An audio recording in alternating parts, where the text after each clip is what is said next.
that got hit. And first of all, I don't know who to call to like get it up. Like most of the time, if I see an animal on the side of the road, it'd be gone the next day. But this deer been there for like days, probably all last week. It's still there, and I just be feeling so. It really made me feel scared, not because of the deer, but because it's a dead deer on the side of the road, and it made me think about how easy animals be dying. And I always see an animal on the side of the road. It made me think about like, what if that was me, or like, I need to stop driving crazy. I mean, I don't drive crazy for real. I know how to drive. I drive pretty, like, I drive like an old person, but sometimes I do drive crazy, like when I'm in a rush to work or something, whatever. And then I'd be thinking like, why am I rushing to work? Why am I rushing though?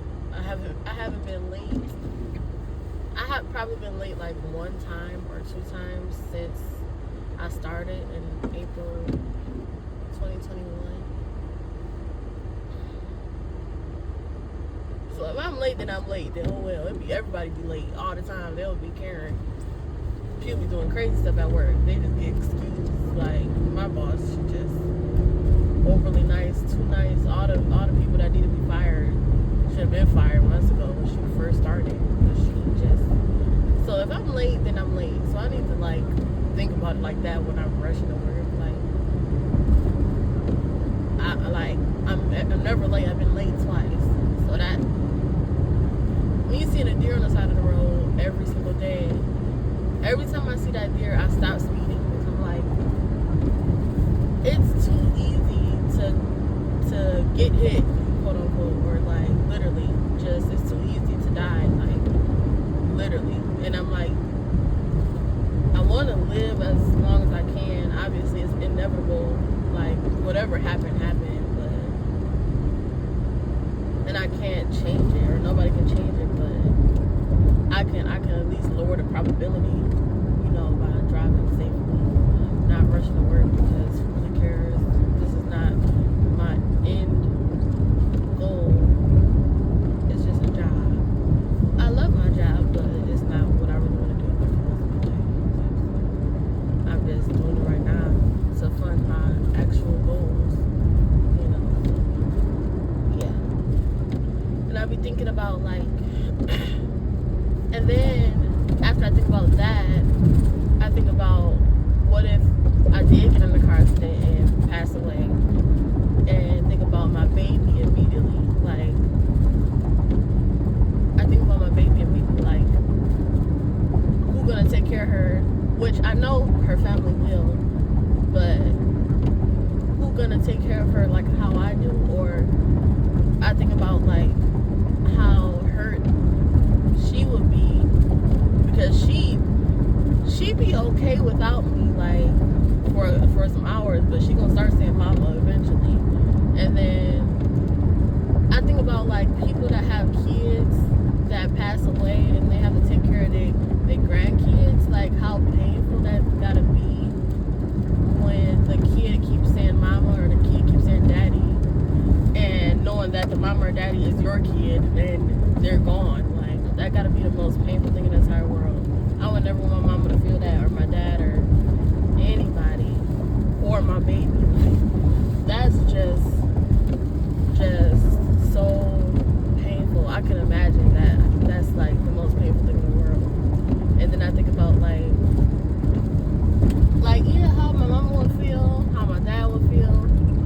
And I know everybody loved Hanada and everybody loved me and stuff, and they definitely gonna do their best to take care of her all together, everybody all together, working together to take care of her and stuff. And maybe even her dad, obviously. I mean, that would probably be what would have to happen for him to start taking care of her. But, which is really sad, but I just don't want anybody that I love to ever have to feel that kind of pain. Even though I don't know how that pain feels, but I can imagine how that pain feels. Just thinking about it, like, wow. And that made me think about, to try my best to avoid doing things that can potentially lead to that, Like, I don't want so much. I don't want her to ever have to feel, even though I know eventually one day she's gonna feel it when I'm old or whatever, when I pass away from natural causes or whatever. If I live to be super old type stuff, which I hope I do. But I just don't want her to feel that pain. It made me think about, like, I was having a conversation at work with my coworkers one day about I had this patient. I was walking him to like the other side of the hospital. He was kind of old. He was like 89 or something like that. But he was really like mentally there, like, and physically, because he didn't walk slow or nothing. I'm like, what? I'm like, okay. But yeah, he was talking to me about his wife. He was talking about his wife the whole way to the other side of the hospital. And our hospital is pretty big, but he was talking about his wife the whole way, and I'm like, oh my goodness, that is so sweet.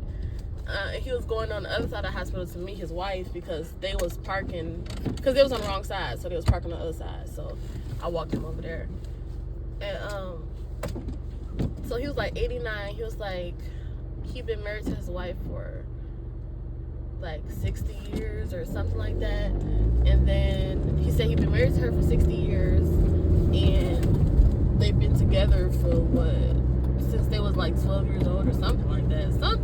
Something crazy, a long time or whatever.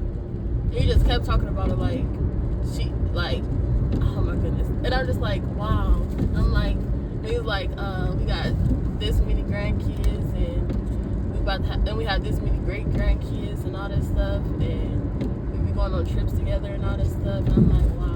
Then I was talking to my coworkers about it when I walked back to the desk with them or whatever. I'm like, this old man was so sweet, and he was talking about his wife the whole time. They're like, aw. And one of my coworkers was like,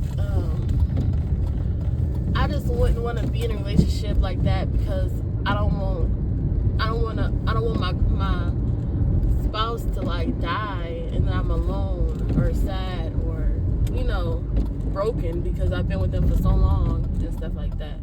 And then I was thinking about that too, like, that gotta be really, really painful too, and it's like nothing you can do about it. Like, I was thinking about the opposite. I be thinking about the opposite. Like, what if, when my spouse, when I pass away and I don't want my spouse to be super hurt or heartbroken. Like, that's how I be thinking. I don't be thinking about myself a lot of the time. I be thinking like, because I'm so like considerate, I be thinking like, I don't want my husband to be super hurt or broken, or, what can he really do? Or what can I really do? Or what can anybody really do? Because it's inevitable, like, we gonna pass away eventually.